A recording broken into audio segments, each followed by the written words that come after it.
Hello friends, welcome to Nirmal. I am Piyush Jain, and today we are bringing to you a conversation on the stocks from market veteran, industry veteran, a guest who has been talking to us since some time. Doesn't need any introduction, is known for his stock picks. Without further ado, let me welcome the Managing Director and CIO of TCG Asset Management, Mr. Chakri Lokapriya. Sir, welcome to the show. Oh, thank you very much, Piyush. It's always nice to have a conversation with you. So let's start from the most basic question, right? Our viewers would be actually looking at the stocks, some would be looking at the markets, but every time we have a question that whether the market has really run up a lot, whether the market actually can correct from here, where are we right now? Because FY24 has started, the first June quarter results will start coming in July. So the question really comes in, is it a sort of time where the markets have steam to rally, or we are already anticipating everything from FY24? So what are your thoughts? And from the perspective of valuations, what is your view on the markets? I guess, Piyush, I think we have to break it down into two or three parts. If one, we look at the history, the last 2 years, 20 and 21 was pandemic, 22 was a good part of the year was the confusion because of the war and high interest rates. Now there is a sign that, and therefore, corporate India's earnings did not grow that much. Capacity utilizations were weak and capex was weak. And so now we are in an environment, given that as the backdrop, we are hopefully now, as we go into 24, at the peak of the interest rate cycle, maybe another hike, depending on what the US Fed does. And once that is done, that gives corporates a confidence that, okay, the cycle is at the top, and therefore they can plan their capex. And as a subsequent factor of that, therefore, that begins a recovery cycle, an earnings recovery cycle. So I think that is exactly the way I see the market going into. So the earnings were, the previous quarter were actually downgraded. Earnings growth for the overall index is only about 4%.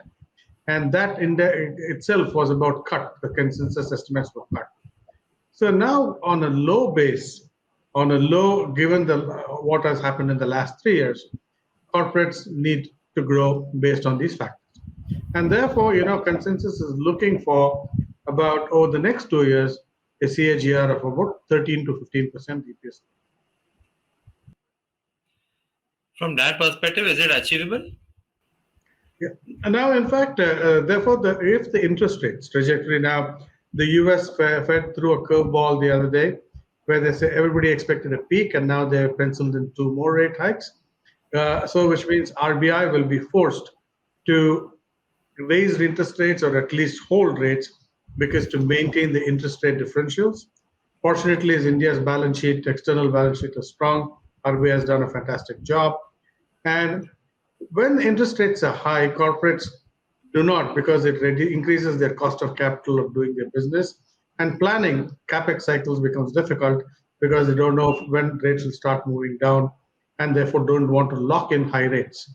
So that is the risk to the whole story. But assuming that now the rates are only 1 or 2 hikes by the US, therefore Fed will stop after that. India will start cutting after that as we go towards the end of this year, then earnings recovery will begin. From that perspective, I would believe that we both talked last time. I remember your liking for the banks, financial space. And if earnings growth has to remain resilient or recover, the private companies really actually have to sort of maintain the momentum of investment. Banks would actually be the ideal space for really getting benefit from that. So what's your takeaway right now on the entire financial sector that includes banks and NBFCs both? Indeed, Piyush, you rightly pointed out, and banks and financial services and NBFCs are the growth engine of any economy. They fund the corporate, the government, and the consumer.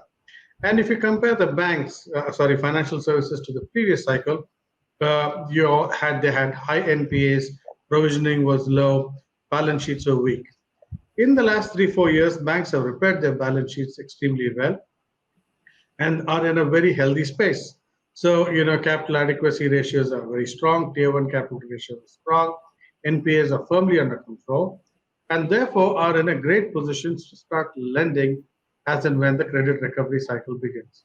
And you've seen the early shoots of a credit recovery cycle. If you look at individual banks, their loan growth rates are going higher. So against this backdrop, I think both NBFCs and banks benefit, and NBFCs will probably benefit more as the interest rate cycle starts moving down because of their, depending on whether it's a corporate or a consumer facing book that the NBFC has, their cycles are shorter and therefore they benefit more. So I think both banks and NBFCs are looking very strong at this point in time. Right. Let's. I remember our last conversation when you were talking about PSU banks as a place where perhaps we can actually find some winners. What's your sort of take on the PSU banks, whether it's the largest of them all, SBI, or any mid-tier PSU banks? Does the view still hold the same? Help us with your topics also there.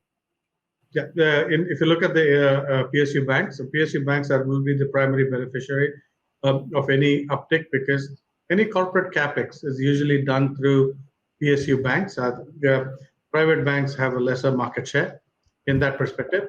And if you look at SBI's uh, balance sheet is extremely strong.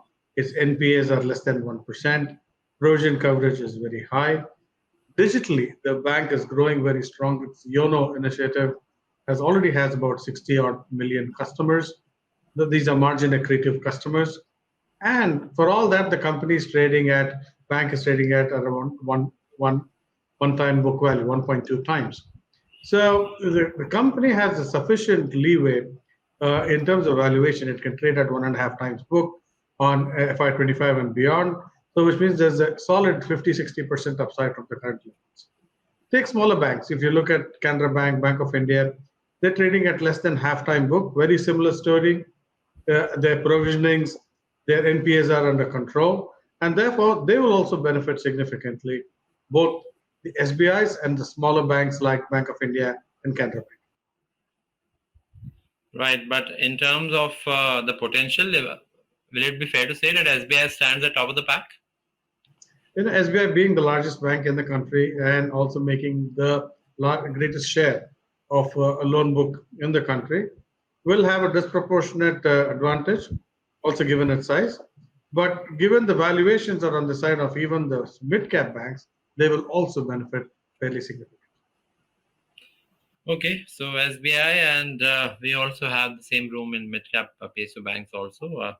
So that's something interesting. Financial services, NBFC, what's the sort of takeaway from there? I know basically you like the power finance space also. How you're seeing that? We have a couple of government companies there, REC, PFC, PTC India. What's the sort of development you're liking, and which stock you like in that space? What's happening within power financing is something very interesting. If you rewind back to the past, maybe about 2005 or 6, this is the time when power finance and REC went public. At that time, the growth trajectory was India is a power deficient country and therefore needs financing to grow power. Today, with the transition to green power, all again the same story again repeats. India has to transition to green power, which again requires financing. And today, power finance and REC have their NPAs are under control, under probably 3%. Their balance sheets are strong. They've expanded into logistics financing, and they're trading at about half a time book value. And given that, more than about 90,000 crores to 1 lakh has to be financed over the next 4 or 5 years, and being the market leaders in this space, power finance and RECs are significant beneficiaries, and they also have a very good dividend yield. But from the perspective of choosing any one of them, what basically are you liking the most? And also, do you believe that couple of resolutions which are on their way, those actually could sort of increase the attractiveness of the story? Because I remember with the PTC management also, it was the same story where actually a couple of resolutions were helping their cause of improving the sort of ROA and their book quality. If you like RSC or PFC, Is there something which is a similar argument? You're absolutely right, Piyush. And the loans of the past, and some of them which have gone through restructuring. In the case of Power Finance, there are a significant number of loans, like Amar Contact and a couple of other projects, which are very close to resolution and as per media reports and our public filings. And as these resolutions happen, clearly, their provisioning cover improves, their balance sheet improves, and therefore Power Finance has that near-term catalyst as well, which will fundamentally help the company grow very strongly over the next few years. And a shorter question: which one is more, I would say, preferred by you, RSC or PFC? Power Finance Corporation has the near-term catalyst. REC has anyway the structural catalyst. Both are very attractively valued, and in fact, I would buy both the stocks. Okay, let's also talk about a couple of more NBFCs where you have a preference and liking. L&T Finance, Max, both actually have some sort of liking from your side. Help us understand L&T Finance. For long, this company actually, a lot of efforts have been put to really propel this stock, this company, from the perspective of really sort of driving the business towards higher margin retail finance. We basically have seen how the journey 10, 12 years back. Do you believe that finally the time has come where the company will be able to execute its plans? You asked the right questions, Piyush. If you look at L&T Finance, company now, after having restructured itself a couple of times in the past, is now actively running down its wholesale book and it's transforming itself into a retail-based lender. In lending to the retail, things like home loans, consumer loans, rural loans, and these loans are higher margin businesses, and it has to run down probably maybe 25-30% of its wholesale book, which it is actively running down.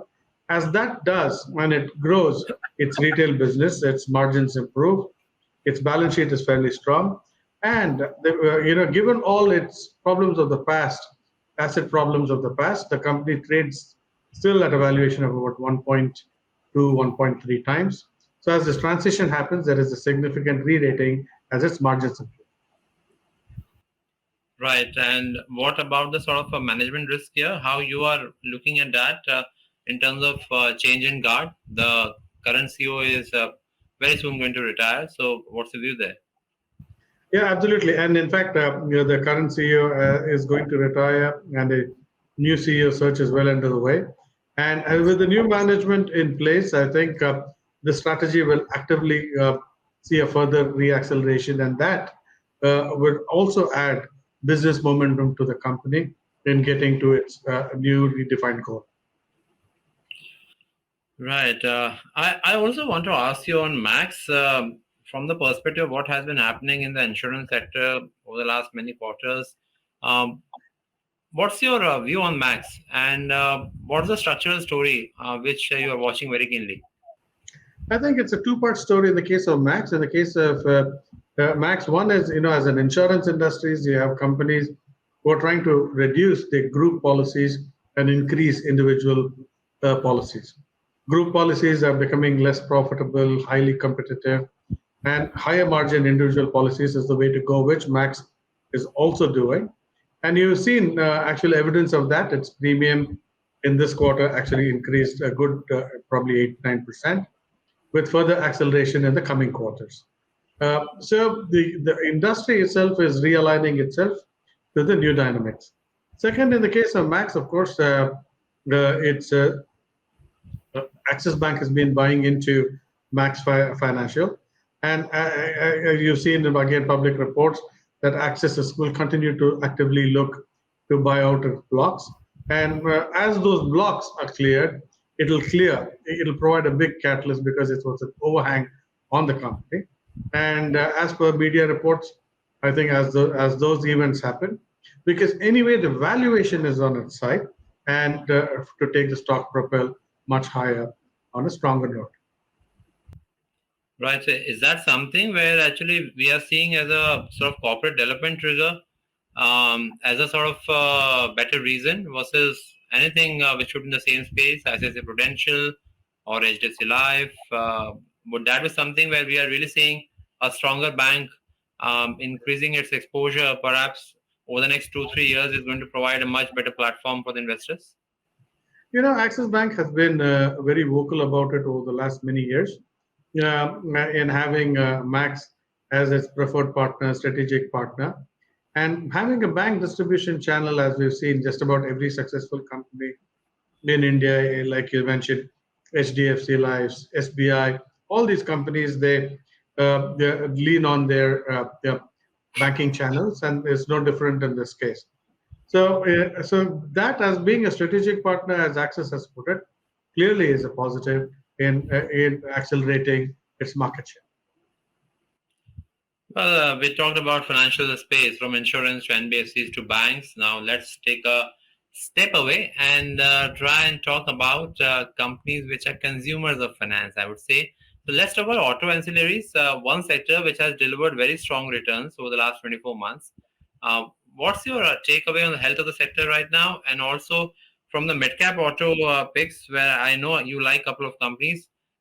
In particular, you like the electric story a lot. Help us understand what do you like, and also secondly, how actually you're seeing overall competitive intensity. The auto industry is going through a phenomenal transition. One is, coming out of the pandemic, the volumes are still below pre-pandemic levels in some categories. So that's good news, which means, volume-wise, there is sufficient room to run. Second, the EV transition for two-wheelers has been clearly faster than four-wheelers for obvious reasons. It's technologically easier to do that. Auto companies like TVS Motors have positioned really well. Auto ancillary companies like FEM Industries, which supply to the two-wheelers, are also positioned very well, because they can provide to market to multiple partners over time. And this, as a space, is clearly still a growth space. Clearly, we all know EV as an industry is here to stay, growing super fast. And FEM as an industry is now also trying to expand its product range into the four-wheeler EV space as well. The company is valued well, run fairly decently, and I think its long-term potential clearly looks good. Right, and in from that perspective, what would be your view on other companies who actually are trying to do well in the electric vehicle space? I'm talking about auto ancillaries, and that could be a couple of other companies. Could be Rico, could be Sterling Tools, or other bigger companies. Uh, why FIAM actually standing out? FEM, because one, it is fairly good in its EV penetration in the two-wheeler space. It's increasing its product range within the two-wheeler EV space, and also new products for the four-wheeler EV space. Now, the other companies in the space would be Greaves Cotton. Greaves Cotton again has very credible products, has made substantial investment. The stock has corrected recently because of some contract pricing issues, but I think those are clearly reflected in the current price. Its outlook is very strong, and I think these companies should grow earnings north of about 25% over the next 3 or 4 years, and therefore, the stock returns should accordingly follow. Well, that's nice to note. Let's also talk about two more attractive mid-cap stocks. One is Prince Pipes. You like that space, and that space has been doing really well over the last couple of years. And second, also my favorite sector, which is the chemical sector. There is a mid-cap stock where you have very strong views. Help us understand both the stocks, Prince Pipes and also Alkane Chemicals. What do you like in them? Yeah, surely. In the case of the pipe companies, clearly, they are benefiting from both a pickup in construction activity and a pickup in rural activity for pipeline irrigation purposes. And both these drivers still are very strong.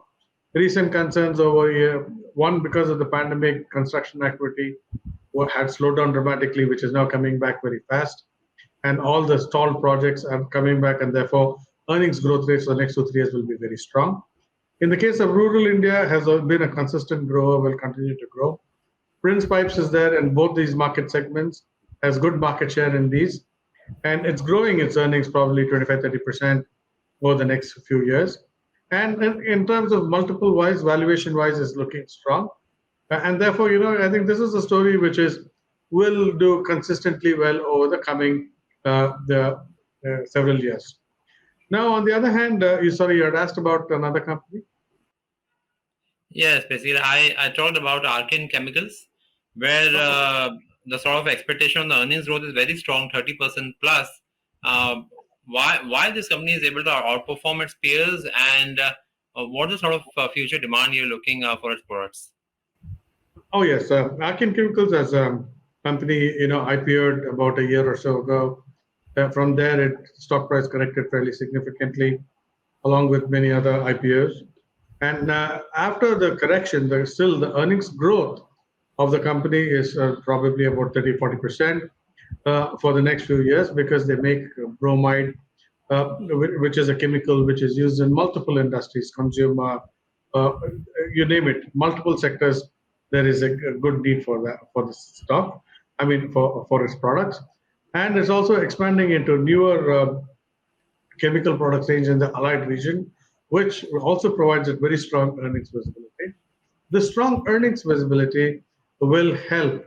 Given the company's valuations are fairly decent at about 20 times right now, and therefore it gives a substantial potential for this company to compound itself over the coming few couple of years.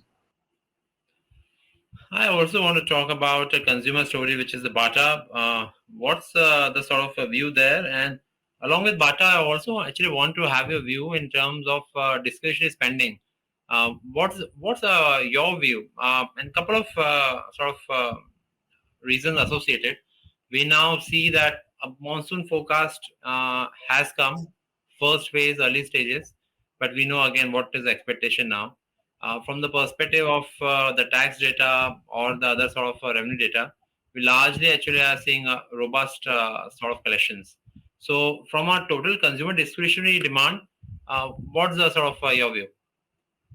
Consumer discretionary space has been recovering, and I think will continue to recover strongly. Whether it was hotels or even individual items like consumer electronic companies, or now or retailing companies like Bata, will do well. In the case of Bata specifically, again there is a new management in place, which is a renewed trust for the company's growth. And now they want to actively significant expand into the smaller tier two, I mean tier four, tier six cities as well. Their product range is also expanding first and making it available. And given that the company was not growing because of this pending management change for the last about a year or so, there is now renewed momentum. And as a brand name, fantastic brand name, strong brand recall. So the company is well positioned in the small ticket consumer discretionary item, which where footwear falls under. Right, and from the perspective of volume growth, are you expecting a strong double-digit volume growth? Indeed, yeah, I think and because as we go into after the monsoon again, we step into the festival season, and this gives sufficient time for the company Bata to for the new management to get its expansion plans in place. This and also in its online expansion strategy, providing the room for double-digit volume growth, translating into fairly strong earnings growth. I have one question on the sidelines. Um, are the valuations comfortable? Is the stock trading at rich valuations, or is it more about catching the earnings growth story of like 1 year, 2 year, 3 years forward? The valuations are in line with it at about 40 times. It's in line with it's all consumer companies. So consumer companies traditionally, when they hit that inflection point, their ROEs tend to expand very fast. And Bata is no different. Companies like Metro have a slightly higher margin profile and trade at a higher multiple. So that way, the high multiples in the consumer space is something that we've seen across whether it's from staples like Hindustan Unilever or the discretionary items like Metro and Bata. Right. I would have loved to really take forward the conversation to defense and railways also. We talked about defense last time, but since we're running out of time, I think let's sort of compile for our viewers what the stocks we've already talked about. We talked about the markets, where again basically the earnings growth momentum remains resilient. State Bank of India, L&T Finance, PFC are some of the stocks which are being liked by Mr. Chakri. Also, apart from that, there is Max Financial. We also actually discussed Alkane Chemicals. We discussed L&T Finance. We also discussed Fime Industries from the Auto Pack. And then we also discussed Prince Pipes. So a couple of stocks from different sectors, including Bata. We actually had a very broad discussion. Mr. Lokapriya, as always, it was a pleasure talking to you and getting all the insights on the market, sectors, and stocks. Thank you so much, Piyush. Thank you for your time. And dear viewers, with that, it's a wrap on the show. Hope you enjoyed it. Subscribe to our YouTube channel and click on the bell icon to never miss an update from Nirmal Bang.